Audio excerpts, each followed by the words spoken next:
सर्वमंगलमांगल्यं सर्वकल्याणकारितं प्रधानं सर्वधर्माणां जैनं जयतु शासनं। पंच परमेष्टि भगवान की, आचार्य श्री गुरुवर कुंद कुंद महाराज की, आचार्य श्री गुरुवर विद्यासागर महाराज की। बोले मुनि श्री सुधासागर जी महाराज की जय। कारा गुरुदेव का।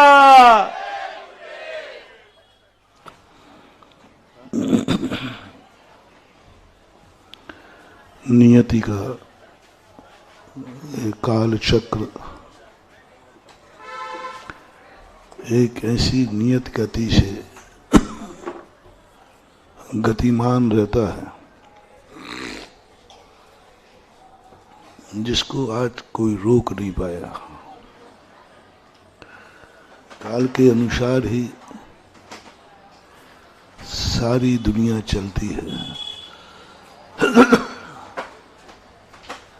लेकिन कुछ महामना ऐसे होते हैं जो काल के अनुसार नहीं चलती है, काल उनके अनुसार चलता है। कल प्रसंग चला था छिपी टोला में, हम काल के पीछे दौड़ेंगे, वो काल हमें अंधकार में ले जाएगा। हम नियत के भरोसे बैठेंगे, हमारे जीवन का अंत हो जाएगा। हम यदि नियत की अपेक्षा से अपने जीवन को ढालेंगे, जिंदगी की शाम हो जाएगी, उजेला नहीं अंधकार आएगा। सुबह होते ही ये मत सोचना कि हम उजेला हो गया, ये सोचना कि मैं अंधकार के निकट जा रहा हूं। सूर्य उदय था तब 12 घंटे दूर था अंधकार, और अब 10 बज चुके हैं, 9 बज चुके हैं। 3 घंटे कम हो गया अंधकार, अब 9 घंटे दूर रहा। हम सोच रहे हैं सुबह हुआ है। सत्य है कि अंधकार की निकटता बड़ी है। हमें ये ज्ञान ही नहीं हो पा रहा। हम तो सोच रहे अभी क्या है, सुबह हुआ है, गुड मॉर्निंग सोच रहे हैं, लेकिन ये खबर ही नहीं है कि अंधकार जब सुबह था तब 12 घंटे दूर था, अब अंधकार 9 घंटे दूर रह गया। और वह अंधकार जितने निकट हम पहुंच रहे हैं, हम उस भय को नहीं देख पा रहे हैं। अंधकार आने के पहले कुछ ऐसा कर लो कि तुम्हें अंधकार का दर्शन ही ना हो। दिन के उजेले में कुछ ऐसा संग्रह कर लो जो तुम्हारे मकान में रात में अंधेरा ना होने दे। अंधेरे के बाद यदि तुमने उजेले की खोज की तो कठिन हो जाएगा।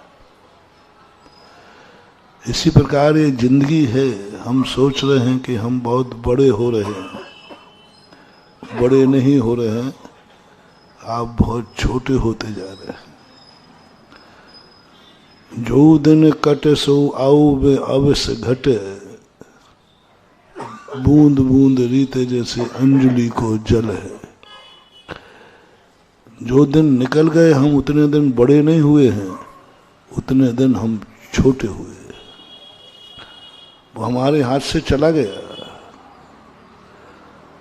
वो गया, उसमें हम कुछ कर नहीं पाए। और यही ठीक शाम की स्थिति समय हर व्यक्ति अपनी जिंदगी में ये बैठा ले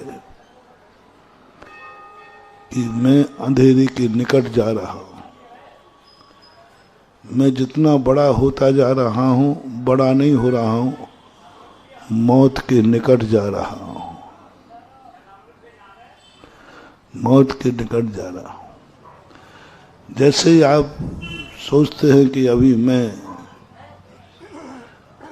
जवान हूं, नहीं, बुढ़ापे की तरफ जा रहे हो, बहुत निकट आ रहा है। तुम सब कुछ जोड़ रहे हो, रख रहे हो,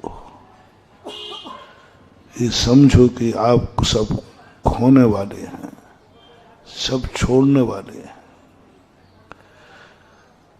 यवमध्य रचना की गई है।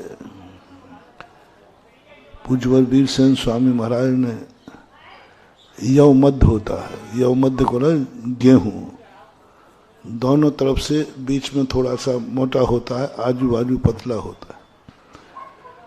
ऐसे ही जिंदगी है, एक जितना समय जाने में लगना है उतना ही समय लौटने में लगना है। मध्य की जिंदगी है हमारी।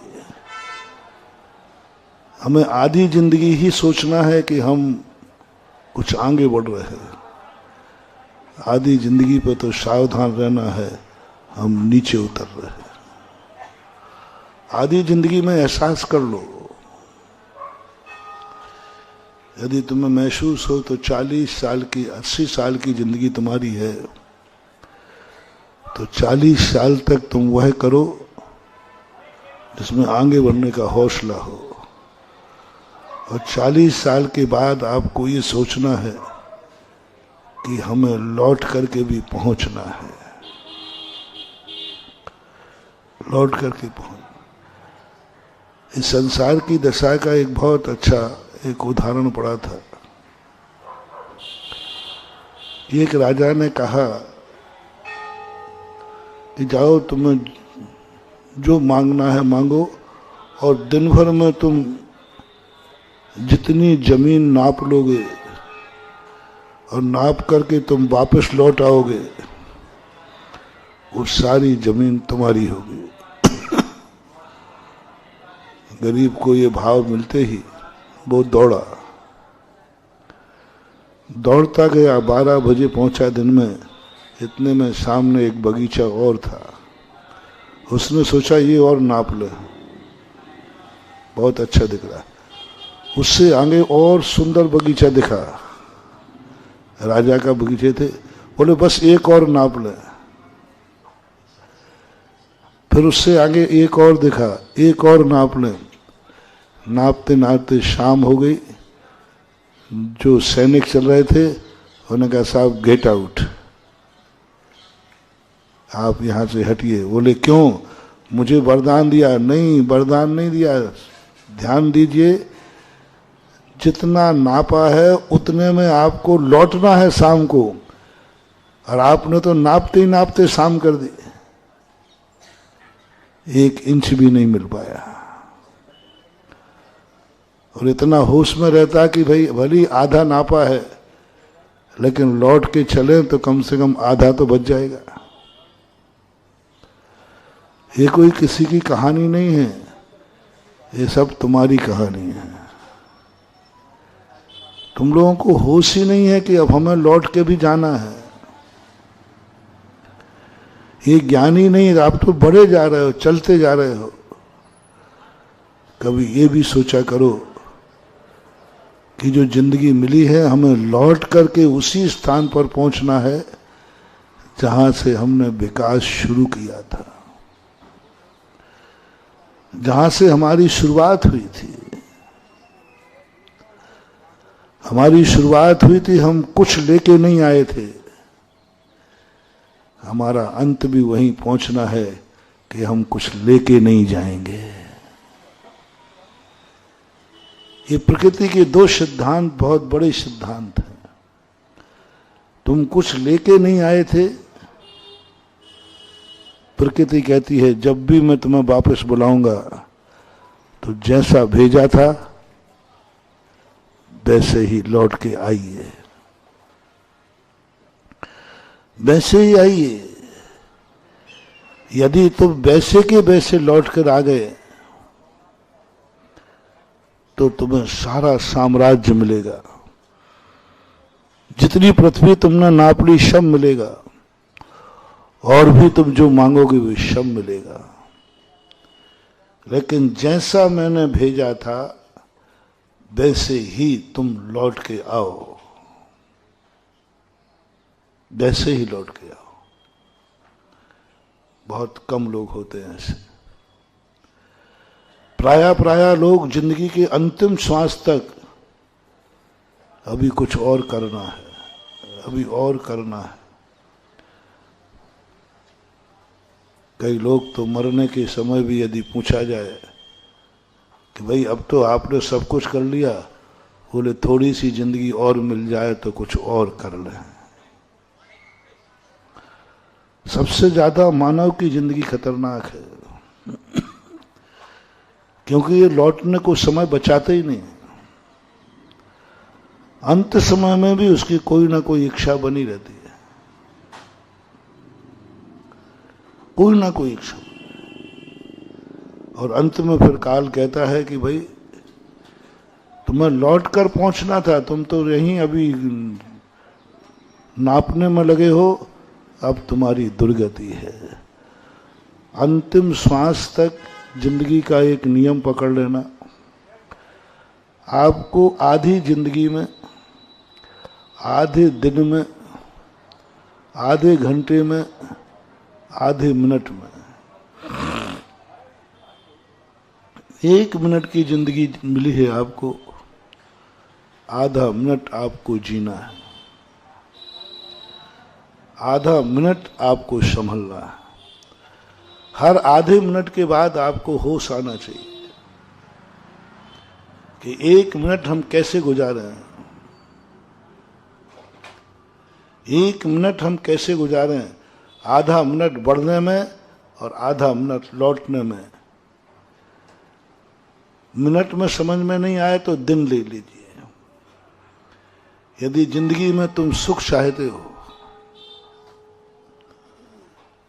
तो आपको दिन मिला है। जब घर से निकलो तो 12 घंटे आप खूब आगे बढ़ना, खूब कमाना, खूब सब कुछ करना, जितना बढ़ सको बढ़े। जैसे ही 12 बजे तुरंत समेटना चालू करो, तुरंत समेटना चालू करो, लौटने की तैयारी करो। सुबह घर से निकलने की तैयारी की थी, वहीं तक का टिकट रखना, वहीं तक की इच्छाएं रखना जो 12 बजे तक तुम पहुंच जाओ। इतनी लंबी सफर मत करना। दूसरा मौका दे रहा हूं।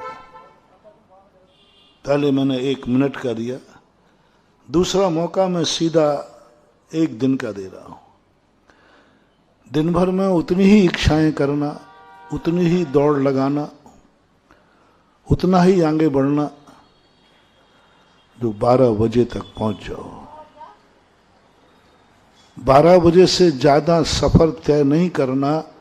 1 दिन की यदि तुम्हें ऐसा लगे कि मुझे जिंदगी का 1 दिन मिला है, कहीं ऐसा लगे कि यहां मुझे मात्र 1 दिन निकल रहना है, शिखर जी की वंदना करने आप 1 दिन के लिए गए हैं, तुम्हें ऐसा साम्राज्य राजा की तरफ से, कर्मों की तरफ से मिले कि आज के दिन तुम्हें जो करना है कर लो। आज के दिन तुम्हारी जिंदगी में स्वतंत्रता मिली है, जो करना है कर लो। जब तुम्हें 1 दिन की कोई मोहलत मिले किसी कार्य करने के लिए, किसी भी कार्य करने के लिए, पढ़ने के लिए, कमाने के लिए, सोने के लिए, घूमने के लिए, मात्र आपके पास लाइसेंस 1 दिन का लाइसेंस है। बस 1 दिन को आपके पास परमिट है गाड़ी का, जिंदगी की गाड़ी का। तो महानुभाव मेरा कहना मान जाना, उतनी उस जिंदगी में अपनी इच्छाएं करना जो 12 बजे तक पूरी कर रहा हूं। 12 बजे के बाद फिर आपको इच्छा बढ़ाना नहीं है, इच्छाओं को समेटना है, उनको समेट करके जीरो पर लाना है जहां से तुम चले थे। और यदि तुमने ये कर लिया तो एक दिन के बदले तुम्हें फिर 1000 दिन मिलेंगे। 1 मिनट कर लिया, 1 मिनट को आधा कर लिया कि मैं कोई भी चीज यदि मुझे 1 मिनट का मौका मिलेगा तो मैं वह कार्य आधे मिनट में करूंगा, आधा मिनट में करूंगा। बहुत बड़ा मोटिवेशन दे रहा हूं। जिंदगी के विकास का सूत्र, विल पावर, पॉजिटिव थिंकिंग नहीं, पावर थिंकिंग। पॉजिटिव थिंकिंग कहलाती है कि मैं जो कार्य करने जा रहा हूं उसमें मैं सफल होऊंगा, पक्का है, मुझे विश्वास है। देर हो सकती है, अंधेर नहीं होगा, समय लग सकता है, लेकिन ये कार्य पूरा होगा, मैं कर लूंगा। ये पॉजिटिव थिंकिंग कहलाती है। पावर थिंकिंग कहलाती है कि नहीं, मुझे 1 मिनट का समय मिला है, मैं यह कार्य आधे मिनट में करूंगा। जब ये हौसला तुम्हारे अंदर जाग जाए, जब तुम्हारे अंदर की आवाज बोले देखो तुमने 1 मिनट दिया है ना, 1 मिनट तो बहुत होता है, आधे मिनट में कर लूंगा। जब तुम्हें दिन भर का मौका मिले कि ये कार्य तुम्हें दिन भर में करना है, तो आप कह देना कि नहीं, तुरंत निर्णय करना, मैं आधे दिन में पूरा करूंगा। यदि ये चुनौती तुम्हारी जिंदगी में आ जाए, जाओ तुम अब किमिक्षक वरदान पा जाओगे, तुम्हें किसी कार्य की सीमा नहीं बांधी जाएगी, जाओ तुम्हें असीम किया जाता है, असीम किया जाता है। कौन बनेगा राजा? राजा ने एक परीक्षा के लिए सबको एक बहुत बड़े बड़े हाल दिए, 50 बाई 60 का हाल दिया और कहा जाओ इसे 500 रुपये में भरना है, लबालब भरना है, पूरा खचाखच भरना है। रुपया कितने दिए? 500। आज के महंगाई के जमाने में 500 रुपये में 60 बाई 100 का हाल कैसे भरे? भर ही नहीं सकते। एक व्यक्ति तो बोले 500 रुपया साहब, 500 रुपये में आज क्या होता है? बोले कह दिया 500 रुपये में हाल भरना है। हो सकता है शायद जयपुर हाउस का व्यक्ति हो। उसने कहा 500 लो और रफू चक्कर। बढ़िया जा करके होटल में उन्हें 500 रुपये का भोजन किया। बोले भाई क्या बात है? बोले 500 रुपये में कोई राजा मूर्ख बना रहा है? हम लोग पढ़े लिखे लोग हैं, रहते आगरा में और कहलाते जयपुर हाउस। मैं पहले सोचा मैं कि जयपुर हाउस क्यों? साहब कल बताया मनोज जी ने कि जयपुर हाउस यानी यहाँ अंग्रेजों के समय पर जयपुर दूतावास था।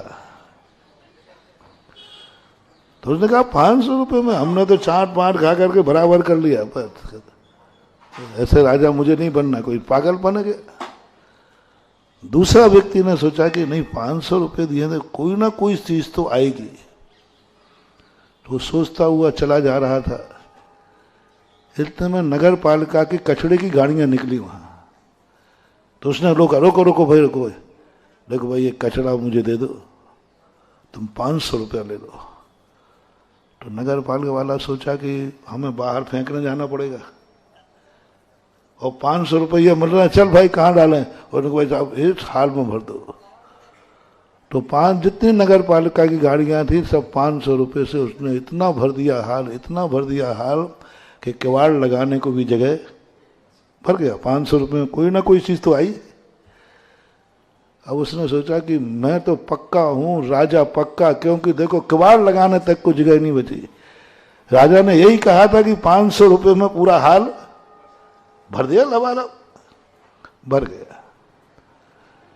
तीसरा व्यक्ति गया तो बाजार से एक टेबल लाया, कुर्सी लाया, 2 ठो टेबल क्लॉथ लाया, कुछ सामान लाया और बैठ गया। उसने कुछ नहीं, किवाड़ खोले ही नहीं, किवाड़ के अंदर गया, सब चीज व्यवस्थित करके वापस आ गया। राजा साहब परीक्षा लेने आए, पहला वाला देखा तो वो कहाँ था? वो पहला वाला कहाँ है? वो तो ताजमहल में घूम रहा है पट्टा। पता चला वो तो घूम रहा है, मौज मस्ती कर रहा है। बोले साहब तू यहाँ क्या कर रहा है? बोले साहब 500 रुपये में कुछ आता है क्या? अरे ये तो उड़ाऊ खाऊ है। फैसला क्या बन गया? इसको कितनी भी संपत्ति दे देना, ये सब। दूसरा व्यक्ति कहाँ गया भाई? आइए साहब, आइए देख लीजिए, पूरा भर लिया। राजा साहब की नाक में गंदगी, इतनी गंदगी, सिर पड़ गया। बोले क्या है मूर्ख तूने? बोले साहब 500 रुपये में और क्या आ सकता है? राजा साहब ने कहा इसने तो दिमाग खराब कर दिया, इसको राजा बनाएंगे तो सारे राज्य को गंदा कर देगा, सारे राज्य को गंदा कर देगा, इसको कैसे राजा बनाओ? राजा ने कहा अब नहीं मिलने वाला यहाँ। दोनों जब ऐसे निकले, मंत्री ने कहा साहब जब इंटरव्यू 3 लोगों को दिए तो जाना तो पड़ेगा। जैसे वहां गए, वो टेबल कुर्सी लगा के बैठा था। आइए राजा साहब, बड़ा स्वागत किया, उसको माला पहनाई, तिलक लगा। बोले राजा साहब पहले थोड़ा सा फल फूल खा लीजिए। बोले तो मुझे रिश्वत देना चाहता है? नहीं नहीं साहब, वो तो अतिथि देवो भव,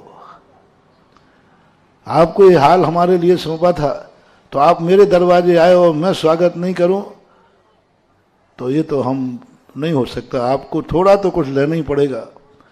अतिथि का हमारे दरवाजे आए और खाली हाथ जाए, नहीं वो तो लेना ही पड़ेगा। राजा ने यूं ले लिया। बोल बता क्या है?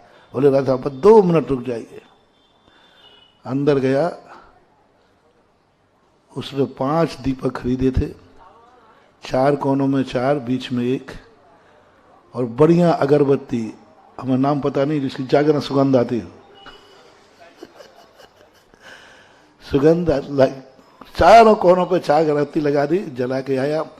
बोले राजा साहब, और किवाड़ खोले। राजा साहब देख लीजिए, कोई भी कोने में कोई भी हिस्सा खाली हो तो बता दीजिए। सारा हाल प्रकाश से और सुगंधी से भरा हुआ था, सारा हाल सुगंधी से भरा हुआ था और प्रकाश से भरा हुआ था।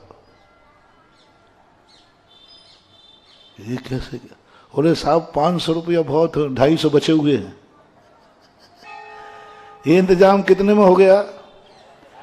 माला भी आ गई, फ्रूट भी आ गए, दीपक भी आ गया, अगरबत्ती आ गया, सब आ गया। साहब 250 रुपये बचे, आपने इतना ज्यादा दे दिया। राजा ने कहा ये है देश का राजा, सारी दुनिया को प्रकाशित करेगा, सुगंधित करेगा, उसके बाद भी 250 बचा लेगा। आपकी जिंदगी इन 3 में से कौन से नंबर में रख दूं? फैसला आपके हाथ में। सोच लो अपनी जिंदगी में, पहले नंबर की जिंदगी है उड़ाऊ खाओ, जो मिला सब उड़ाओ खाओ, जो तुम्हारे पास है सब कुछ जो बाप दादों ने दिया वो जो तुम्हारा है, वो तुम्हारी इज्जत, तुम्हारे बाप दादों की इज्जत, तुम्हारे कर्मों ने जो तुम्हें दिया, जैन कुल दिया। आज प्रातः काल मैंने कहा कर्म ने तुम्हें जैन कुल दिया, आर्यखंड दिया, मनुष्य पर्याय दी, सब उड़ाओ खाओ, मौज करो, मौज करो। मनुष्य पर्याय मिली है, उच्च कुल मिला है, धन दौलत मिली है। बड़े आदमियों के बच्चे ऐसे ही होते, वो कमाते नहीं है, वो कहते क्या कमाना, हमें बाप के पास तो, और बाप की संपत्ति बेच बेच के खाते हैं। वे उनकी इज्जत को धूल में मिला देते हैं। वे अपनी पूरी जिंदगी खाने पीने में ताजमहल आदि जैसे हिल स्टेशनों पर, मनोरंजनों के स्थानों पर घूमने में निकाल देते हैं। सारी जिंदगी मौज मस्ती में निकाल दे रहे हो, पड़े रहो मस्ती में, आग लगे कोई लेना देना नहीं, कोई मतलब नहीं, अपने ऐसो आराम से मतलब है। दूसरा व्यक्ति वो है जो अपनी जिंदगी को कचड़े से भर रहा है, जी रहा है, लेकिन जिंदगी में कोई अच्छा ही नहीं। जो तुम्हारी संगति में आए वो गंदा हो जाता, जो तुम्हें देखे उसकी आंखें गंदी हो जाएं, जो तुम्हारी बात सुने तो वो उसके कान गंदे हो जाएं, जो तुमसे बोले वो गंदा हो जाए, जो तुम्हारी जिंदगी में आवे वही गंदा हो जाता है। जो तुम्हारी जिंदगी में आएगा पवित्र भी आएगा तो अपवित्र हो जाएगा। देह परस्ते होए अपावन निस्दिन मल झारी। तुम्हारा कौन सी वस्तु है जिसको तुम छूने से पवित्र हो जाओ? तुम किसी का ध्यान करो और वो धन्य हो जाए। बोलो, तुम किसी का ध्यान कर रहे थे, तुम किसी का चिंतन कर रहे थे और सामने वाले को पता चला कि आप मेरे संबंध में कुछ सोच रहे हैं, उसको कैसा लगेगा? क्या उसको खुशी होगी? अच्छा, आप मेरे ध्यान कर रहे थे, ओहो मान आनंद आ गया, आप ध्यान कर रहे थे मुझे, आप मुझे याद कर रहे थे, आपने, आपके मन में मेरे लिए स्थान है। वो सामने वाला धन्य हो जाए और ये हो जाए, अच्छा इसके मन, ये मेरा ध्यान कर रहा था, नियम से इसका अर्थ है आज हमारा विनाश होगा। कोई डाकू, कोई आतंकवादी, कोई गुंडा खबर मिले कि वो आज तुम्हें ध्यान कर रहा था तो क्या समझना चाहिए? हैं? क्या करना चाहिए? आज फलाने व्यक्ति, वो डाकू था गब्बर सिंह, उसने किसी को याद किया है और सूचना आ गई कि वो जयपुर हाउस को याद कर रहा था। कौन? बोलो, सारे मोहल्ले में क्या चर्चा होगी? भय कि आनंद? भय आएगा, कांप जाएगा। क्या कह रहे? आतंकवादी ने, हाँ आतंकवादी ने जयपुर हाउस को ध्यान में लाया है, विचार किया है। घर घर कांप जाएंगे। कांपोगे कि नहीं? यानी मन तुम्हारा इतना गंदा कि जिसका नाम लो वही डर जाए जिसका नाम स्मरण करो नानुभाव। मन इतना पवित्र होना चाहिए। अब देखना, मैं दूसरी बात कह रहा हूं। तुम्हें सूचना मिली महाराज जी आपको याद कर रहे थे, जयपुर हाउस का, महाराज के मन में जयपुर हाउस आया था, ये सूचना मिलती कैसा लगा? हैं? और मैंने सुबह थोड़ा ही सा कहा कि भाई आज बिहार होगा, जयपुर को, जयपुर हाउस भरे पड़े कि अब को धंधे पानी में लगे होगा। नहीं, ये तो कहते पता पर चलो फटाफट।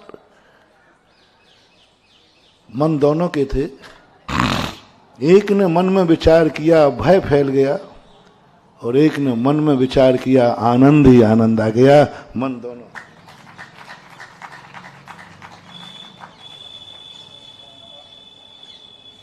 स्वयं ने गंदगी से हाल भरा, स्वयं गंदा हुआ, हाल को भी गंदा कर दिया, और जो परीक्षा लेने राजा आया उसका भी दिमाग खराब कर दिया।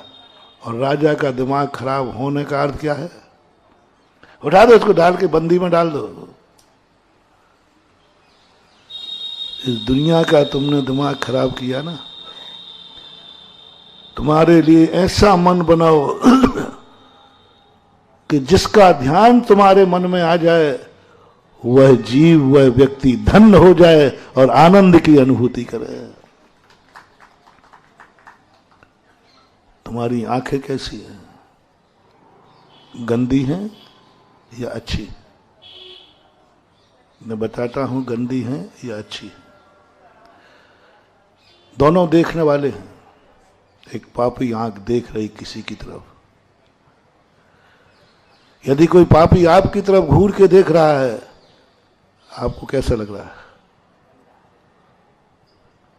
और उसमें महिलाएं और हों तो, कोई पापी रावण जैसा व्यक्ति आपकी तरफ घूर के देख रहा है, आपको कैसा लग रहा है?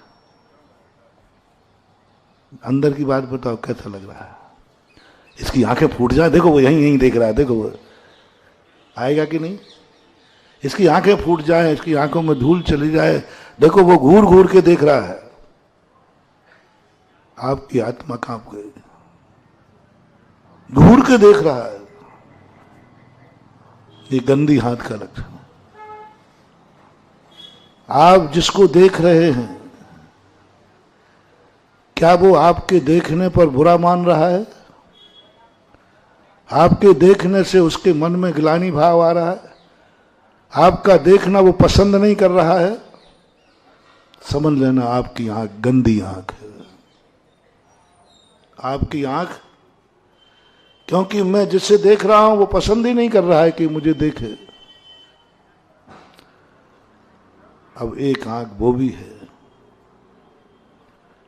वो आंख हमेशा नहीं देखती। यदि किसी को देख ले तो महाराज की आंख, थोड़ी सी आंख उड़े, अरे मुझे महाराज जी ने देख लिया, महाराज जी ने देख लिया, कृपा दृष्टि। एक बार मेरे आचार्य के पास एक व्यक्ति गया। हमारे आचार्य सदा नीचे गर्दन करके बैठे रहते हैं। उसने नमोस्तु कर ली, महाराज ने आंख उठा के देख लिया, वो इतना नाचा इतना नाचा, बोले गुरु ने देख लिया मुझे, कृपा दृष्टि हो गई। यानी जिसको हमने देखा वह भी धन्य हो गया। ऐसी आंख हो तो ये पावन आंख कहलाती है। जिसको हम देखें उसको ही बुरा लग जाए, ये गंदी आंख कहलाती है। तुम्हारे कान गंदे हैं कि अच्छे हैं?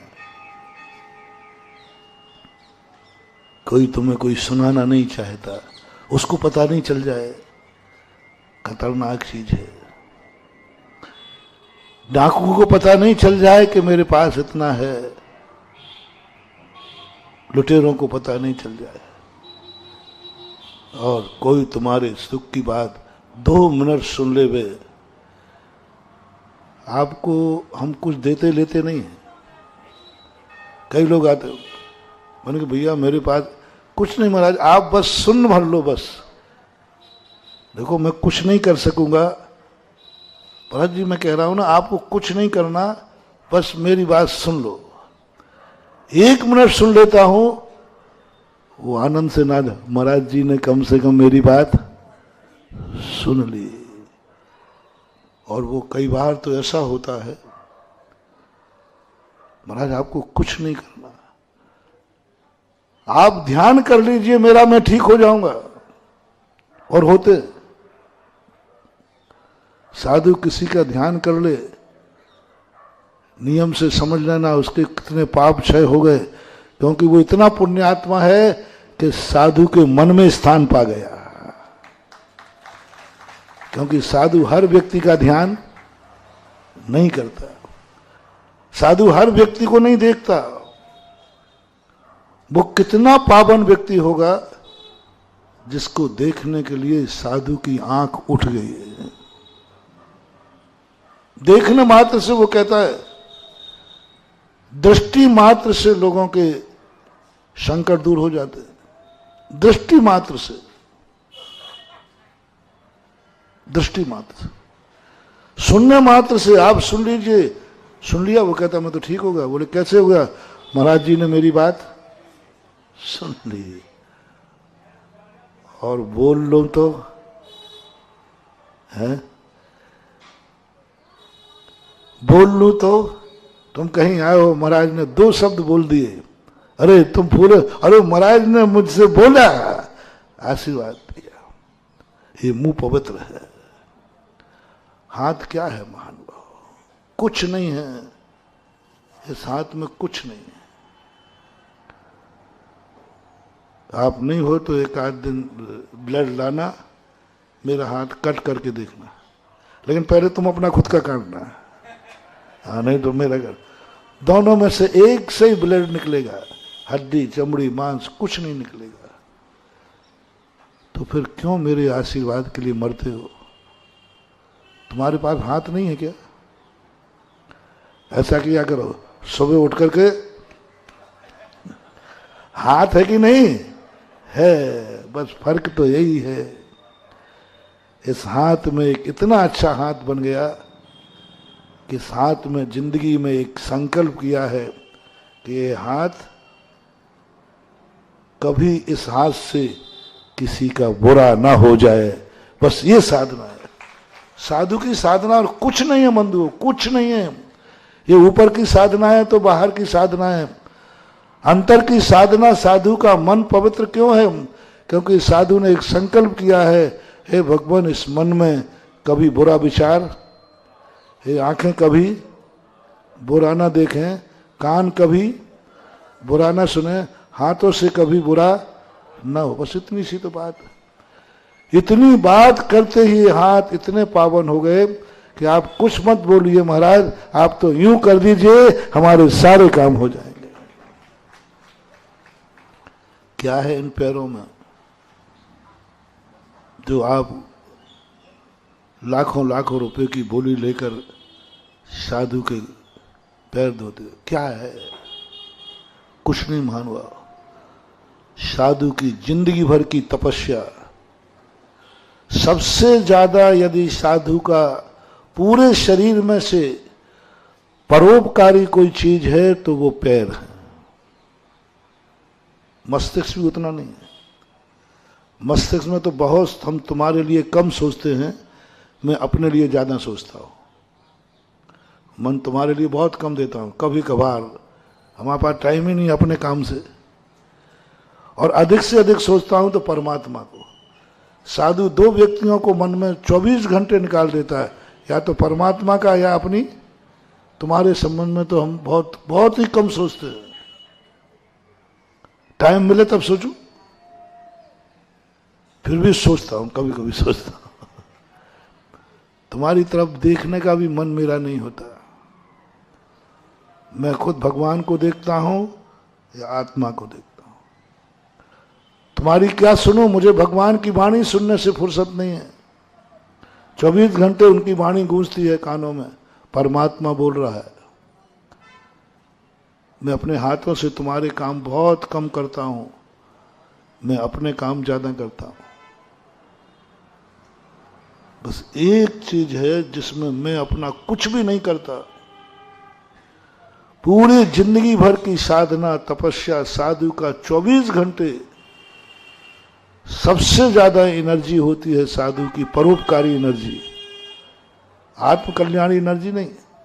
आत्मकल्याणी एनर्जी मस्तिष्क में होती है, आंखों में होती है, कंठ में होती है, हृदय में होती है, हाथों में होती है। परोपकारी एनर्जी जो तुम्हारे काम की है, सबसे ज्यादा एनर्जी जादू की परोपकारी पैरों में होती है। फिर क्यों? मैंने इस पर शोध किया। पैर ही क्यों पखाड़ते हो आप भाई? अरे पैर तो सबसे ज्यादा निकृष्ट होते हैं। अच्छा बताओ, तुम्हें किसी का हाथ लग जाए तो उतना बुरा लगेगा कि पैर लग जाए तब? पैर तो बुरे होते। तो आज से गंधोदक हाथों का दिन। अरे गंधोदक चाहिए, पैरों से तो अच्छे हाथ, हाथ धुलवा लीजिए। महाराज जी हमें गंधोदक चाहिए। नहीं, क्यों नहीं गंधोदक? चलो गंधो हाथों का, सिर का दो। सिर तो बहुत बड़ा है ना, हेड। तो कल से सिर का गंधोदक लिया करो। अब वो छिपी टोला का अध्यक्ष बैठा, बोले महाराज जी ये बात तुमने छिपी टोला में क्यों नहीं बताई? आप हम तो पैर धो धो के मर गए तुम्हारे। सिर धोने से सिर ऊंचा है, क्यों नहीं धोते सिर? साधु के सिर का गंधोदक क्यों नहीं लेते? साधु के हाथों का हाथ धोवन क्यों नहीं लेते? पैरों का ही क्यों लेते हो? और जितने बड़े लोग होते हैं सबको क्या छूते हो आप? बड़े लोगों के सिर क्यों नहीं छूते? पिताजी जाकर के सिर छुआ करो यूं, और महाराज का भी सिर छुआ करो। नहीं, पैर क्यों? बहुत बड़ा मुझे लॉजिक है, बहुत बड़ा लॉजिक है। इतना बड़ा लॉजिक है क्योंकि साधुओं की सबसे ज्यादा परोपकारी एनर्जी पैरों में होती है। ये पैर मेरे काम कभी नहीं आते, कभी मेरे काम नहीं आते, कभी मेरे काम नहीं आते, क्योंकि मेरा काम तो ध्यान में होता है और पैर तो चलाते हैं। अब चलते समय सबसे ज्यादा हिंसा शरीर के किस अंग से साधु की हो सकती है? सबसे ज्यादा हिंसा, सबसे ज्यादा जीव शरीर के कौन से अंग से मर सकते हैं? सिर से, हाथ से, पैरों से। सबसे ज्यादा जीव, क्योंकि वो छोटे जीव जो होते हैं 24 घंटे में सबसे ज्यादा जीव पैरों से मरते हैं। इसलिए साधु अहिंसा धर्मी होता है, पूरी ताकत पैरों को देता है। हे पैर, बस मेरी एक लाज रखना, तेरे पैर के नीचे कोई भी आ जाए वो मरना नहीं चाहिए, ये हमारी पहली साधना है। सबसे ज्यादा ताकत देता हूं पैरों को, क्योंकि सबसे ज्यादा हिंसा पैरों से होती है साधु। सबसे ज्यादा दुर्घटना पैरों से होती है। जीव की रक्षा पूरे शरीर में 24 घंटे जीवों की रक्षा कौन सा अंग करता है? जीवों की रक्षा पैर, पैर करता है। तभी हमें पैरों को देख के चलना पड़ता है, और पूरी ताकत देता है पैरों को, पूरी एनर्जी। बस जो पैर को छुए, जो पैर के नीचे आए, बस वो मरना नहीं चाहिए। और जब सारी ताकत दूसरों की रक्षा करने की पैरों को धो दी, तो बस इसलिए तुमने कहा हमें तो पैर धोना है, क्योंकि पैरों के निकले हुए गंधोदक में तुम्हारा संकट दूर करने की ताकत है, हाथों से नहीं, हाथों से नहीं, सिर से नहीं, पैरों में एनर्जी होती, सबसे ज्यादा पैरों में एनर्जी होती है। और उससे भी ज्यादा होती पैरों में भी अंगूठों के अग्रभाग में, उंगलियों के पैर। पूज्यवर पद्मनंदी महाराज ने लिखा है, मुनियों के पैर के उंगलियों के अग्रभाग से निकला हुआ गंधोदक व्यक्ति के जीवन के अनंत अनंत दुखों को दूर करने में समर्थ होता है। पैरों का, हाथों का नहीं लिखा। इसलिए सबसे ज्यादा उनकी होती है। ऐसी स्थिति बनना चाहिए थी, लेकिन तुमने ऐसे पैर गंदे कर लिए कि जिस तरफ जाएंगे वही कांप जाएगा, ये हमारी तरफ बढ़ रहा है। जैसे हमने डाकू कहा था, पता चला कि एक डाकू जयपुर हाउस की तरफ आ रहा है,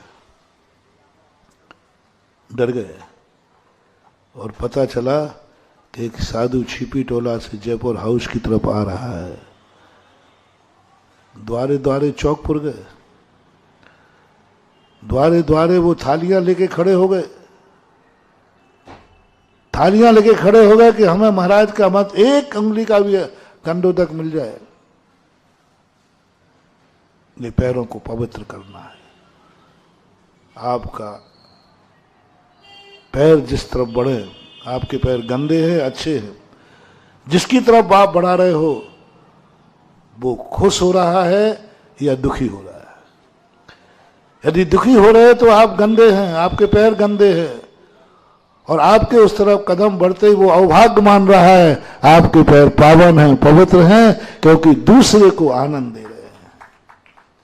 हम गंदे हैं, इसका निर्णय हमें बाहर से करना पड़ेगा। राजा क्रोध में आ गया, गंदा तुमने सब गंदा कर डाला।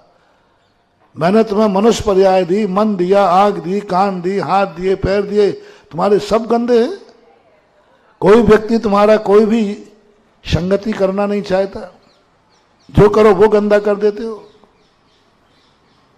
जो तुम्हारी संगति में आए वो सब गंदे हो जाते हैं। महानुभाव, आप कितने पवित्र हो पाएंगे हम नहीं कह सकते हैं। कम से कम इतना अपने जीवन में कर लेना, जो तुम्हारी जिंदगी में आए तुम उसको पावन बना पाओ या ना बना पाओ, तुम्हारे कारण से वो गंदा ना हो जाए, ये जरूर देखना। तुम निर्भय कर पाओ या ना कर पाओ, तुम्हारा भय नहीं होना चाहिए। तुम्हारी जिंदगी उसकी जिंदगी का पतन ना कर दे। तुम किसी को ऊपर उठा पाओ या ना उठा पाओ, लेकिन तुम्हारे कारण से किसी का पतन, तुम किसी को शांति दे पाओ या ना दे पाओ, लेकिन अशांति मत करना। तुम भूखे को रोटी खिला पाओ या न खिला पाओ, लेकिन भूखे के पेट में लात मत मारना, इतना कर लेना। रोटी नहीं खिला पाओ कोई बात नहीं, तुम्हारे पास रोटी नहीं है, लेकिन कम से कम भूखे के पेट में लात मत मारना। तुम किसी के आंसू पहुंच पाओ या ना पहुंच पाओ, लेकिन उसको इतनी चोट मत पहुंचा देना कि आंसू खून में बदल जाए। तुम किसी की दवाई कर सको या ना कर सको, लेकिन उसको बीमार मत करना। तुम किसी को शांति दे सको या ना दे सको, लेकिन तुम्हारे कारण से किसी को अशांति, इतना भी तुमने कर लिया तो तुम बहुत अच्छे माने जाओ। लेकिन राजा की बात, जैसे राजा ने उठाकर उस गंदे करने वाले हाल को जेल में डाल दिया, ऐसे ही तुमने अपनी जिंदगी को यदि गंदा कर लिया तो कर्म उठा करके नरकों रूपी जेल में डाल देगा। कर्म कहता है तुम्हें हमने इतना पावन शरीर दिया था, भारत देश जैसा पावन देश हुआ था। ये भारत देश कौन है मालूम आपको? ये वीआईपी है। मैंने चतुर्मास में कहा था, पूरे 3 लोक के अंदर वीआईपी होता है। जब बड़े बड़े कोई कार्यक्रम होते ना, तो आप पंडाल में एक आगे वीआईपी कोटा बनाते जिसमें सफेद चादर बिछी रहती है। वो किसके लिए है? वीआईपी लोग। इसी प्रकार 3 लोक के अंदर आर्यखंड जो है वीआईपी लोगों के लिए था, जहां भगवान जन्मते हैं, जहां भगवान जन्मते हैं। ये आर्यखंड पूरे विश्व में किसी भी भगवान ने जन्म नहीं लिया, चाहे जैनियों के हों चाहे हिंदुओं के। हिंदुस्तान के जितने भगवान हैं, जितने भक्त हैं, उनके भगवानों का जन्म कहां हुआ? जैनियों के भगवानों का जन्म कहां हुआ? भारत में। वैष्णव के रामचंद्र जी का, श्री कृष्ण का कहां जन्म हुआ? बिहार कहां हुआ? अमेरिका गए थे महावीर स्वामी रामचंद्र जी, और अंत में समाधि कहां ली? भारत में। तो ये भारत किसका है? उन पवित्र आत्माओं के लिए वीआईपी दिया है जो तीर्थंकर होते हैं, भगवान होते हैं, जगत पूज्य होते हैं। उनके लिए ये भारत देश था। ऐसा भारत देश कर्म ने तुम्हें दे दिया। देखो तो सही, तुम्हें दे दिया। कहा आओ, तुम भगवान तो नहीं हो, लेकिन तुम भगवान के भक्त हो। तुम साधु तो नहीं हो, लेकिन तुम सज्जन हो। तुम भगवान तो नहीं हो, लेकिन भक्त हो। तुम साधु तो नहीं हो, लेकिन सज्जन हो। तुम्हारे अच्छे विचार हैं, आओ तुम भी आके जन्म जाओ। तुम्हें जन्म दे दिया, बहुत पवित्र हाल दिया था राजा ने, बहुत अच्छा हाल दिया था। अब तुमने आकर के इस भारत देश को गंदा किया ना, गंदा किया तो ये कर्म रूपी राजा तुम्हें माफ नहीं करेगा। रे दुष्ट, रे पापी, तूने मुझे सफेद चादर पर बिठाया, इसी को गंदा कर दिया। मैंने तुझे सज्जन मान करके भारत में जन्म दिया था, तूने भारत को ही कलंकित कर दिया। ऐसा कोई कर्म मत करना जिससे भारत देश बदनाम हो जाए। तुम्हें इतना अच्छा कुल दिया था, तुझे जैन कुल में जन्म दिया था, तूने इस कुल को बदनाम कर दिया। तूने शराब पी ली जैन होकर, तूने रात में खा लिया जैन होकर, तूने नशा कर लिया जैन होकर। बस ये जैन कुल को गंदा करना, अब ये कर्म तुझे माफ नहीं करेगा। बोल को ऐसे बंधन में डालो, ऐसे जेल में डालो जहां नीच ही नीच होते हो, ऐसी जाति में भेजो जहां पूरी जाति नीच होती हो। ऐसी पशुओं में कौन सी जाति है जो सदा नीच ही रहती है? पशुओं में अच्छे पशु भी होते हैं, गाय भी है कि नहीं, हाथी भी है कि नहीं। ये पशु अच्छे हैं कि बुरे हैं? अच्छे हैं। लेकिन कुछ जातियां ऐसी हैं जो सदा से गंदी रहती हैं, जिन्होंने अपने कुल को कलंक गंदा किया, जाति को गंदा किया, देश को गंदा किया। कर्म कहता है इसको ऐसे पशु जाति में उत्पन्न करो जो सदा गंदी रहती है। सदा गंदी जाति कौन सी है? पशुओं में जो सदा गंदगी रहती है, सब जानते हो। सूकर जाति है, ये सदा अपवित्र रहते हैं, गंदा खाते, गंदा सोते, गंदे में रहते हैं। ये कौन है? जब कोई तुम्हें सूकर दिख जाए समझ लेना ये वो ही पापी है जिसने कभी भारत देश को और अपने कुल और जाति को गंदा किया था, इसलिए यहां पैदा हुआ है। देखना थोड़ा, किसी कुल को गंदा किया था, इसके कुल में कभी वो पाप नहीं हुआ जो इसने किया था, इसकी जाति में वो पाप नहीं किया जो इसने किया था, इसके देश में जो पाप नहीं हुआ वो इसने किया था। यदि ऐसा पाप तुमसे हो जाए तो अपना भावी स्थान खोज लेना, एक बार उसके दर्शन कर लेना। महानुभाव, तुम भगवान बनो या न बनो, लेकिन मेरा इतना सा संदेशा लेकर आया हूं कि आप मनुष्य से कहीं सूकर न बन जाना, बस इतनी सी बात है। मेरी एक ही तमन्ना है कि मेरे भक्त भगवान बन पाए या ना बन पाए, लेकिन नीचे पतन नहीं होना चाहिए, ऐसी दुर्गति ना हो जाए। इसलिए इतना तुम ध्यान रखना कि मेरे कारण देश गंदा तो नहीं हो रहा है, मेरे कारण मेरी जाति गंदी तो नहीं हो रही है, मेरे कारण मेरा कुल गंदा तो नहीं हो रहा है। मैं कुल को पूज्य बना पाऊं या ना बना पाऊं, लेकिन मैं इस कुल को कभी गंदा पूज्य बना पाऊं या नहीं बना पाऊं, कोई बात नहीं। पूज्य कब बनेगा? जब तुम पूज्य बन जाओगे। माँ बाप को जब तुम भगवान बन जाओगे तो माँ बाप कहेंगे मेरा बेटा पूज्य बन गया। मत बनो इतने, कम से कम उसको गंदा मत करना। तुम्हारे कारण से कुल की गंदगी जानी जाए कि इस कुल में भी ऐसा होता है, इस जाति में भी ऐसा होता है। शराब तुमने पी, बदनाम कौन हुआ? जैन जाति में भी शराब। ये गलती मत करना महानुभाव, मत करना, कर्म छोड़ेगा नहीं। अब अपने शरीर की तरफ आइए। शरीर तुम्हें बहुत अच्छा मिला है।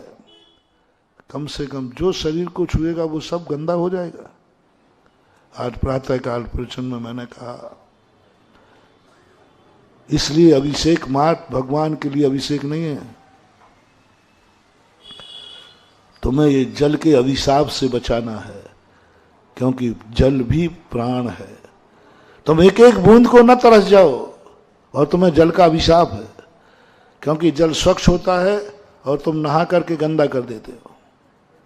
जल कहता अरे दुष्ट, मैं तो तुझे मानव मान के आया था कि तू इतना महान है, तेरी संगति में जाकर मेरा भी विकास हो जाएगा। तूने तो मेरा पतन कर दिया, नाली में बहा दिया, इतना गंदा कर दिया। तो दो मार्ग मैंने बताया प्रातःकाल। एक तो तुम इतने पावन हो जाओ कि जल तुम्हारे शरीर को छुए और वो गंदोदक बन जाए।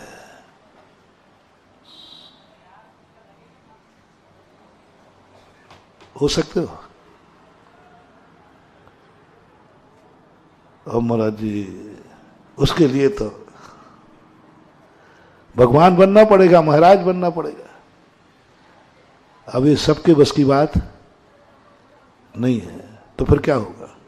इसलिए दूसरा मार कहा कि तुम्हारा तन इतना गंदा है कि तुम कितना ही करो तो तुम्हारे जल को छुआ हुआ गंधोदक नहीं बन सकता। तो कम से कम सुबह उठ करके 50 ग्राम जल एक ऐसे शरीर पर ढाल दो जो गंधोदक बन जाए। ये दो मार्ग। भारत में प्राय हर संप्रदाय में भगवानों के अभिषेक करने की परंपरा है। क्यों? क्या इनको गर्मी चढ़ती है? कुछ नहीं महानुभाव, उस जल के अभिशाप से बचना है कि कह दो जल, मैं तो पावन नहीं हो पाया, मैंने तो गंदा किया, लेकिन मैंने तुझे, तू कभी भगवान के सिर तक नहीं पहुंच सकता था, मैंने तुझे सिर पर पहुंचा दिया। तू कभी इतना महान नहीं बन सकता था कि मुनिराज तुझे सिर पर धारण करें, मैंने तुझे भगवान के ऊपर ढालकर इतना पावन कर दिया कि महाराज भी तुझे सिर पर धारण करते हैं। हम लोग भी गंधोदक कहां लेते हैं? किसने बनाया ये? अब देखना, जल तुझे अभिशाप देगा, तुरंत भगवान कहेंगे क्या कर रहा है? बोले इसने एक बाल्टी पानी गंदा किया मुझे। बोले उसने गंदा किया, ये तो तूने देख लिया, लेकिन तुझे गंदा करने के बाद ये मंदिर में जाकर इसने गंधोदक बनाया, वो गंधोदक तो मैं तो कभी नहीं पहुंच सकता था। जाओ, जिंदगी भर के जल का अभिशाप उस समय माफ हो जाता है जब तुम 50 ग्राम जल भगवान के ऊपर ढाल के गंधोदक बनाते। तुमने गंदा ही गंदा करना सीखा है। जो तुम्हारे शरीर को छुए वो गंदा हो जाए, कपड़ा पहनो वो गंदा हो जाए, जल से नहाओ वो गंदा हो जाए, हवाएं तुम्हारे पास आए वे गंदी हो जाए, सब गंदा कर रहे हो, तो एक दिन ऐसा गंदा शरीर मिलेगा कि तुम नहा नहा के मर जाना तो भी कभी स्वच्छ नहीं होगे। कितना ही नहा लेना, तुम्हारा शरीर स्वच्छ होगा ही नहीं, क्योंकि तुमने सब तरफ से गंदा। इसलिए महानुभाव, दूसरे नंबर का हाल तो भर दिया, जिंदगी तो भर दी, जिंदगी तो निकाल दी, 1 मिनट का भी तुम्हारे पास समय नहीं है, किवाड़ लगाने के भी स्थान नहीं बचा। लेकिन क्या किया? क्या किया? गंदगी से भर दिया। तीसरा व्यक्ति बनो। तीसरा व्यक्ति, 2 बातें शिक्षा लेना है। ऐसी चीज जो हाल उसने दिया था, दीप और अगरबत्ती लगने से वो मांगलिक और हो गया, क्योंकि दीप जल रहा था, शगुन कर दिया। राजा ने देखा 5 दीपक जल रहे, मानो पंच परमेष्टि विराजमान है, सुगंधित फैल रही है, स्वागत भी मिला, नाश्ता भी मिला और हाल का मांगलिक मिला। बस हमारी जिंदगी भरे, लेकिन दीपकों से और सुगंधों से भर जाए, उजेले से भर जाए,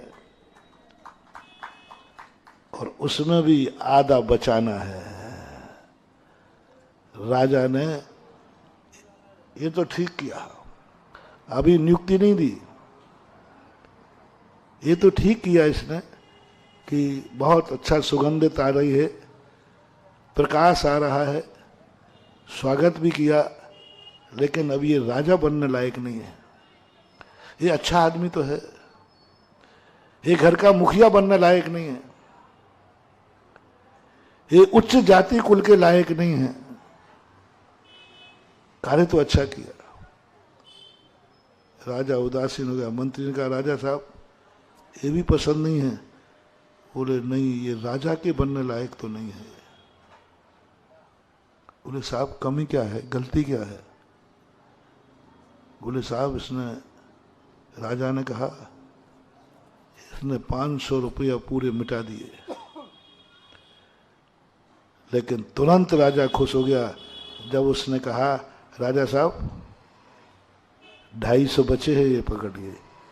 250 तूने बचा लिए और हाल भर दिया। बोले हाँ, तुरंत राजा ने राज तिलक करके राजा बना दिया। अब आओ, तुम्हें मैं राजा बनाने आया हूं। राजा बेटा, राजा बेटा नहीं, राजा बनो। बस बताओ, तुम्हारी जिंदगी में आधा खर्च, जो कुछ तुम्हारे पास है, मैंने इच्छाएं हैं, 12 बजे तक पूरी करो। यदि एक दिन मिला है तुम्हें, अपना प्रवचन यही हुआ था, 1 मिनट मिले तो आधे मिनट में कार्य पूरा करके फ्री हो, आधा मिनट बचाओ। 1 दिन की जिंदगी मिली है कि जाओ, तुम 1 दिन और दिया जाता है, जो करना तो करो। 12 बजे तक पूरे कार्य निपटा के कहना, साहब आपने 1 दिन दिया था, मेरे सारे कार्य आधे दिन में हो गए। आधा दिन बचा के दिखाओ, दिन भर का दिया है टाइम, ये कार्य तुम्हें दिन भर में करना है, और तुमने कितनी देर में कर लिए? बस उसी समय प्रकृति कहेगी, अब तुझे उतने दिन दिए जाते हैं जो असीम होंगे, असंख्यात होंगे। मौत कब आएगी गिनी नहीं पाएगा। देवता, भोग भूमि के जीव कौन बनते हैं? जिन्होंने अपनी जिंदगी को, आधी जिंदगी संसार के कार्यों में लगा दी और आधी जिंदगी बाद फ्री हो गए। साहब मैं फ्री हूं, अब कोई काम नहीं है, मेरा काम हो चुके। ऐसे लोगों को असंख्यात दिन मिलेंगे, तुम गिन ही नहीं पाओगे।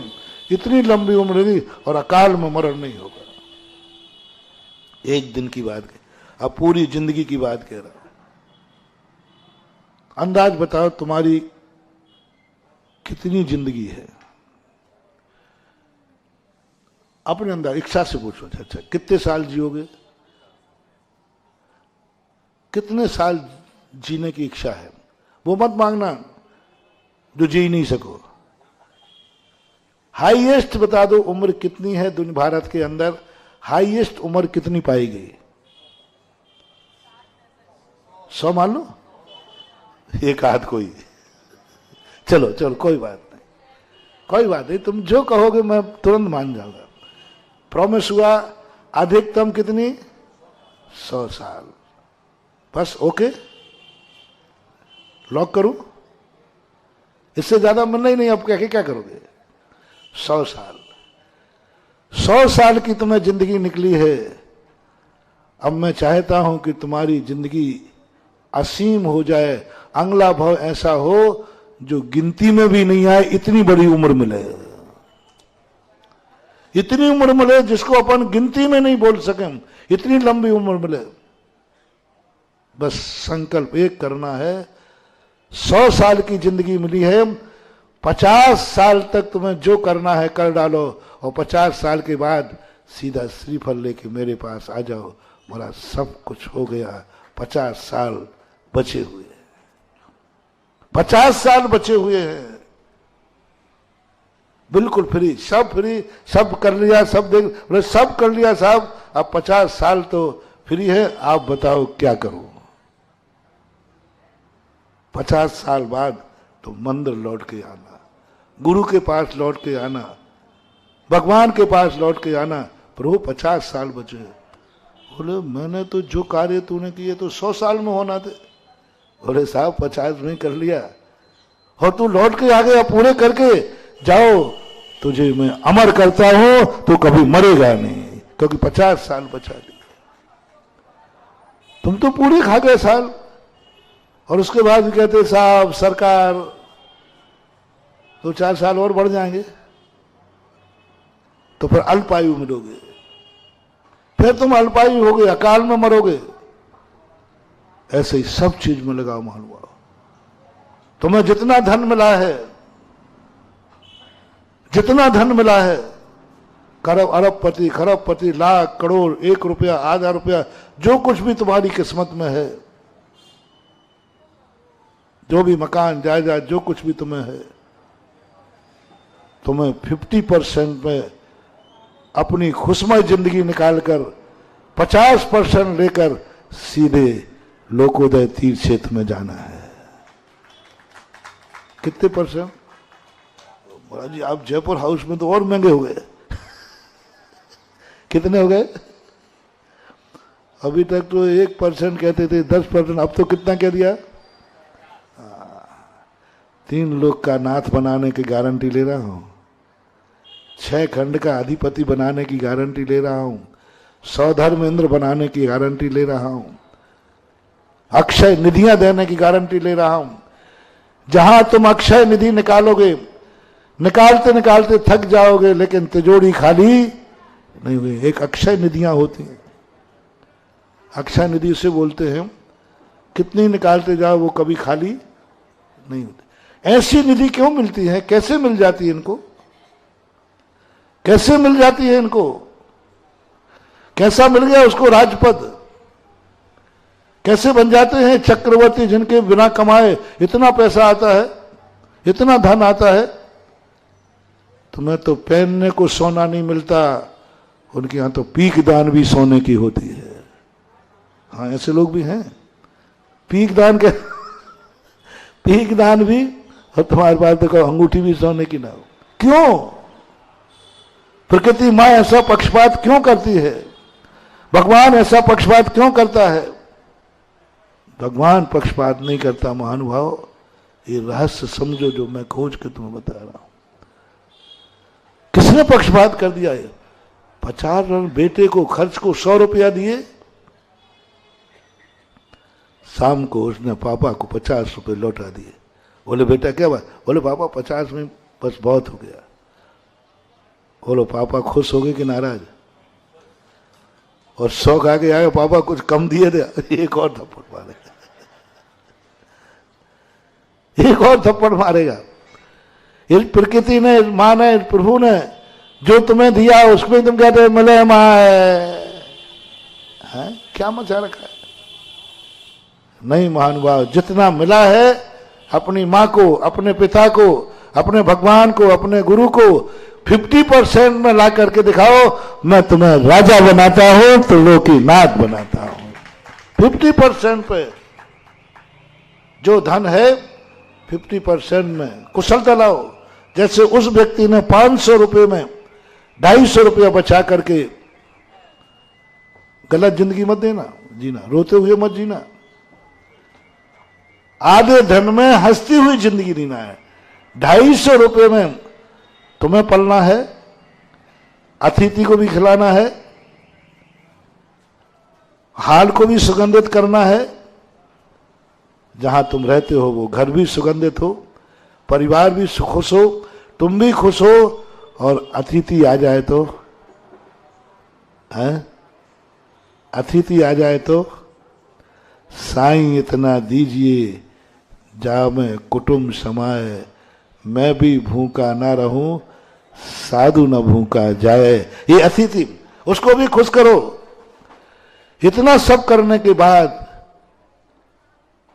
आधा धन जिंदगी के 100 साल की मेहमानी है। 50 साल में सब कार्य निपटा करके आधा धन लेकर के मंदिर में आ जाओ, प्रभु ये आधा धन बचा है। बोले तुझे तो इतना ही दिया था जितना खर्च करना। बोले साहब मेरे तो उतने में काम चल गया। उसी समय तुझे वरदान मिलेगा, जा अब तुझे नोट गिनने की जरूरत नहीं पड़ेगी, अनगिनत तेरे पास नोट होंगे, अनगिनत वैभव होगा। 50% तूने समय बचा लिया, सब निर्वृत्त होकर के बैठ गया। जा तुझे कभी जिंदगी में कोई भी इच्छा ऐसी नहीं होगी तू इच्छा करे और पूरी ना हो। इच्छा करने मात्र से तुम्हारी पूरी होगी, क्योंकि तुमने अपने जिंदगी भर के काम 50 साल में निपटा दिए। 50 साल के बाद आपको निर्वृत्ति। कौन कौन निर्वृत्त है 50 साल में? महाराज अभी हम 100 साल में मेरा पेट नहीं भर पा रहा, आप 50 में कहते तो जाओ अभी एक और। सैनिकों ने कह दिया जाइए साहब, आपकी 1 इंच भी जगह नहीं, क्योंकि राजा साहब ने एक घोषणा की थी, तुम जहां तक जाके लौट के आ जाओगे उतनी जमीन तुम्हारी है।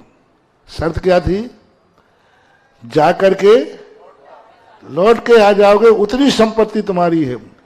तुमने तो जाने ही जाने में समय लगा दिया, 1 इंच भी तुम्हारे हाथ नहीं आ पाएगी। और आधा जाते और आधा लौटते तो कम से कम आधी जमीन तो तुम कौन में हो, इनमें फैसला तुम्हारे हाथ में है। फैसला तुम खुद करना।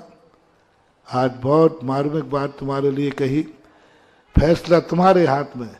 3 व्यक्ति तुम्हें बताए। कल के दिन मत कहना कि महाराज जी हमें रास्ता नहीं बताया। पहला रास्ता उड़ाऊ खाओ। इतने से जिंदगी चलती है क्या? 500 रुपए में हाल भरता है। दूसरा, गंदगी से अपनी जिंदगी मत भरना। तीसरा पॉइंट बनो कि जिंदगी में जो कुछ भी दिया है उसी में तुम सुगंधित और खुशहाल हो जाओ और 250 रुपया बचा कर निकाल सको मंदिर के लिए। तुम्हें मंदिर के लिए भी समय नहीं है। महाराज हम बहुत व्यस्त हैं, आपको मालूम नहीं है, हमारे धंधा पानी उठते ही मैं देखता हूं मोबाइल में 100 मिस कॉल पड़े रहते हैं रात भर के। महाराज आप लोगों को पता नहीं हम लोग कितने व्यस्त हैं। जयपुर हाउस के लोग वैसे ही बहुत, महाराज जी यहाँ किसी के पास टाइम नहीं है, बहुत कमाऊ पूत है यहाँ। सुबह से 100 मिस कॉल है। अब महाराज जी मैं वो मिस कॉल सुनूं या आपके अभिषेक को आऊं? अभी हमारे पास देखो कितना, मेरे पास सब कुछ भरा पड़ा है, इतना ज्यादा। सुबह से लेकर के हमारे यहाँ लाइन लगती है, लोग आते हैं, उसके बाद भी हम प्रवचन में आऊं? मेरे पास नहीं है टाइम महाराज जी इतना। मान जाओ महानुभाव, मान जाओ। बहुत करुणा दया करके कह रहा हूं, कितनी भी जिंदगी में व्यस्तता आ जाए, कभी ये मत सोच लेना मुझे मंदिर जाने का समय नहीं है, मुझे भगवान तेरे पास आने का समय नहीं।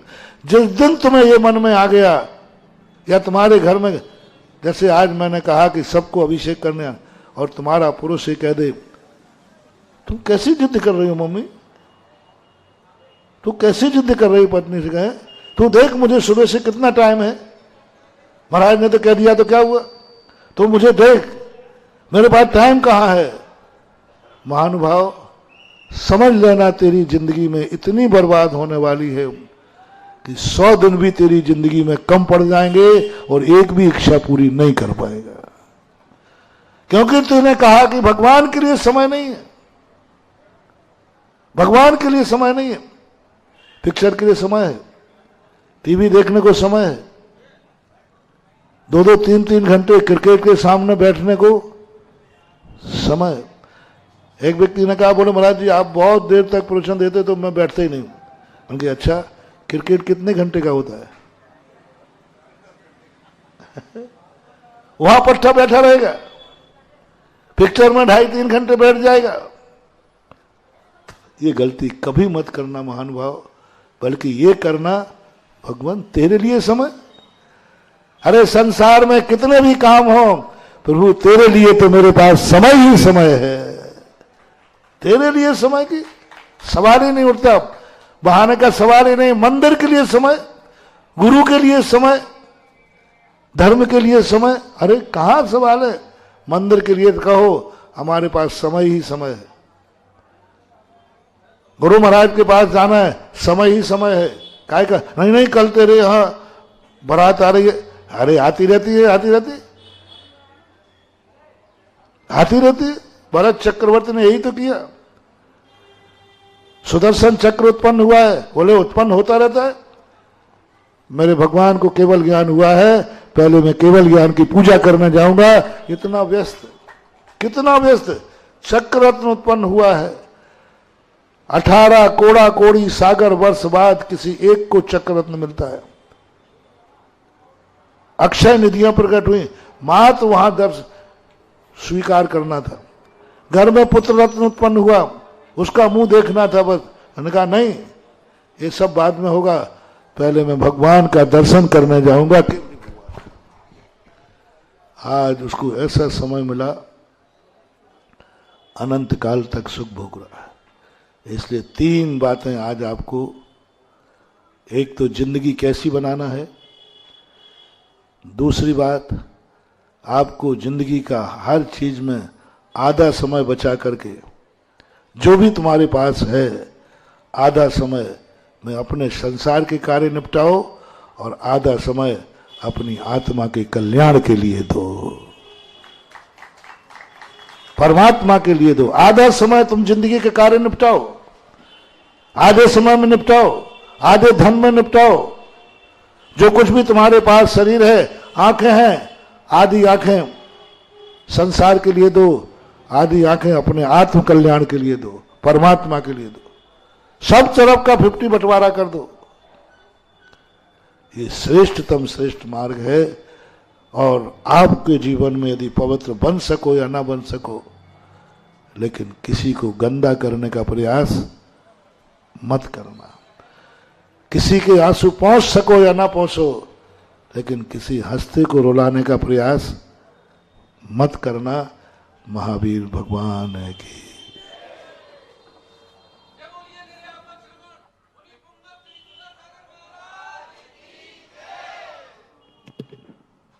बोले परम पूज्य निर्यापक मुनिराज सुधा सागर जी महामनराज की, शुल्लक गौरव गंभीर सागर जी महाराज की। पूज्य श्री ने आज हमें यहाँ पर अपने जीवन को श्रेष्ठ बनाने के उपाय बताए। मेरा जयपुर हाउस जैन समाज से सभी से ये निवेदन है कि इतना बड़ा तीर्थ आगरा में बन रहा है और आज पूज्य